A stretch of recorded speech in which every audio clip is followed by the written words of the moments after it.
Hello student, आज आपण इथे सोशल फार्मसीमधला युनिट नंबर 4 जो की इंटेस्टायनल इन्फेक्शन आहे तो चालू करणार आहे. तर इंटेस्टायनल इन्फेक्शनमध्ये 4 मेन डिसीज आहे, जे की टायफॉइड, कॉलरा, हिपॅटायटिस आणि अमिबियोसिस आहे. आता इंटेस्टायनल इन्फेक्शनमध्ये होते काय, तर इंटेस्टायनल इन्फेक्शन म्हणजे स्टमक रिलेटेड, पोटा रिलेटेड किंवा आतड्याचा इंटेस्टाईन आहे, स्मॉल इंटेस्टाईन झालं किंवा लार्ज इंटेस्टाईन आहे, या रिलेटेड जे काही डिसीज आहे, ठीक आहे, पोट दुखणे किंवा नाही का डिसीज आहे, ते म्हणजे इंटेस्टायनल इन्फेक्शन. ठीक आहे. तर यामधला सगळ्यात पहिला टॉपिक जो आहे टायफॉइड, तो चालू करणार आहे.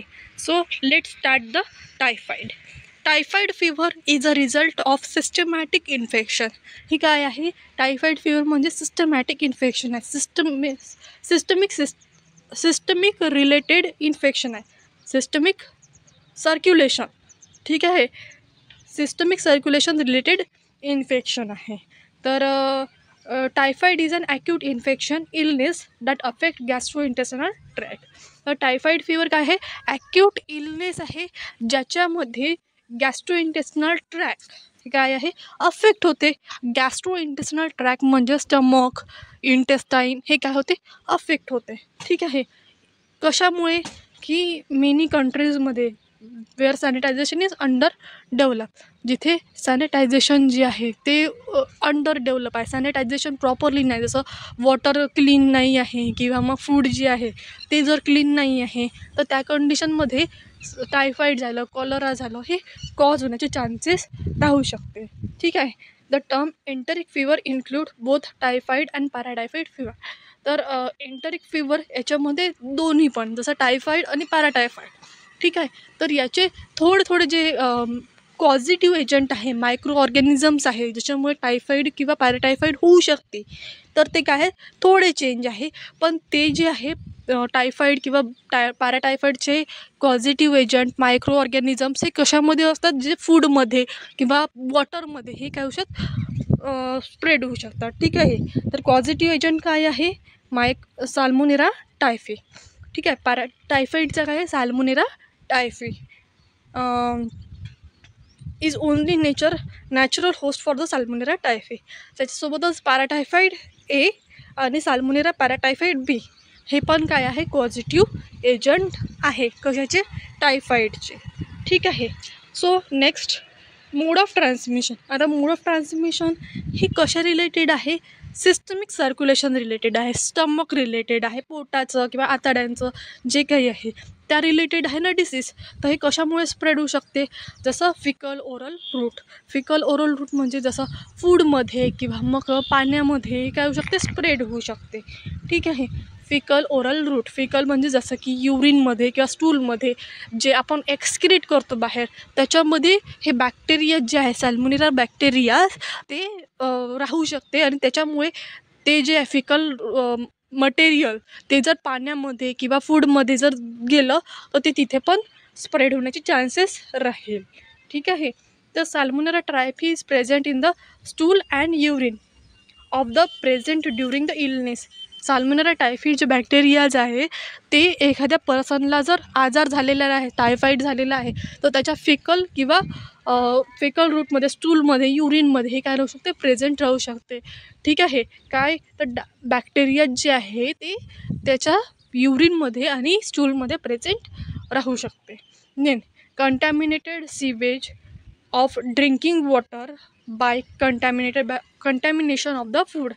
जसं कंटॅमिनेटेड सीवर, पाण्यामध्ये किंवा मग ड्रिंकिंग वॉटर आपण जे पाणी पितो त्याच्यामध्ये जर हे कंटॅमिनेशन झालं किंवा फूडमधलं जर कंटॅमिनेशन झालं, तर चांगल्या पर्सनला पण कंटॅमिनेटेड फूड खाल्ल्यामुळे टायफॉइड होण्याचे चान्सेस राहील.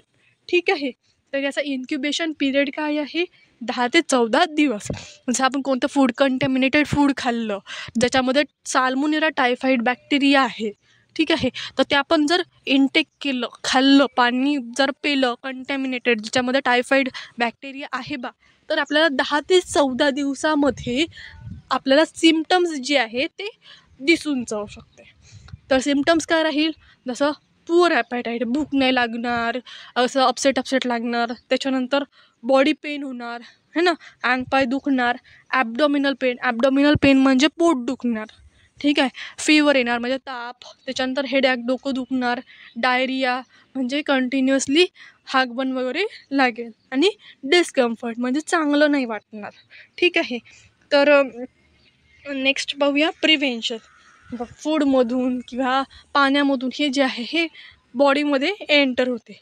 मग प्रिव्हेन्शन कसं करू की आपण प्रॉपरली सॅनिटाईज जे आहे म्हणजे पाण्याला उकळून पिऊ, ठीक आहे. त्याच्यामध्ये बॅक्टेरिया जे आहे साल्मोनेला टायफी झालं किंवा आणखी जे बॅक्टेरियाज आहे ते प्रेझेंट नाही राहिले पाहिजे, असं काहीतरी करू.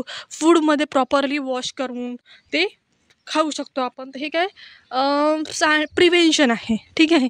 आणखी कोणते प्रिव्हेन्शन आहे, जसं व्हॅक्सिनेशन असेल तर व्हॅक्सिनेशन आपण लावू शकतो. व्हॅक्सिनेशन लावल्यामुळे काय होऊ शकते, टायफॉईड जे आहे ते प्रिव्हेंट होऊ शकते. प्रिव्हेन्शन काय आहे, specific prophylactic active measures include active immunization by vaccination. Vaccination available for typhoid. Vaccination available आहे कशासाठी, टायफॉईडसाठी, ठीक आहे. तर कोणत्या टायफॉईडसाठी वॅक्सिनेशन आहे, मोनोव्हॅलंट अँटी टायफॉईड व्हॅक्सिन्स मोनोव्हॅलंट आहे, आणि दुसरी कोणती आहे, बायव्हॅलंट व्हॅक्सिन्स, ठीक आहे. देन जनरल प्रिव्हेंटिव्ह मेजर्स आता हे जे आहे प्रिव्हेन्शन हे एकदा वॅक्सिनेशन घ्या किंवा जनरल जे आहे की safe drink of water and food hygiene. Safe drinking करा वॉटरची किंवा फूड हायजीनची. त्याच्यानंतर early detection and isolation of patient. Early detect म्हणजे जसं डिटेक्ट झालं बा टायफॉईड आहे बा, डिटेक्ट झालेला आहे हा संडास किंवा युरिनमधून वगैरे नाही का, तर त्या पेशंटला प्रॉपरली आयसोलेट करा. जसं आपण कोविडमध्ये केलं ना की आयसोलेट करा त्या पेशंटला, जेणेकरून दुसऱ्या पेशंटला म्हणजे दुसऱ्या पर्सनला झालं नाही पाहिजे बा. तर तसं आपण आयसोलेट करू शकतो त्या पेशंटला. त्याच्यानंतर proper disinfection of urine and stool. Properly काय करा, डिसइन्फेक्ट करा.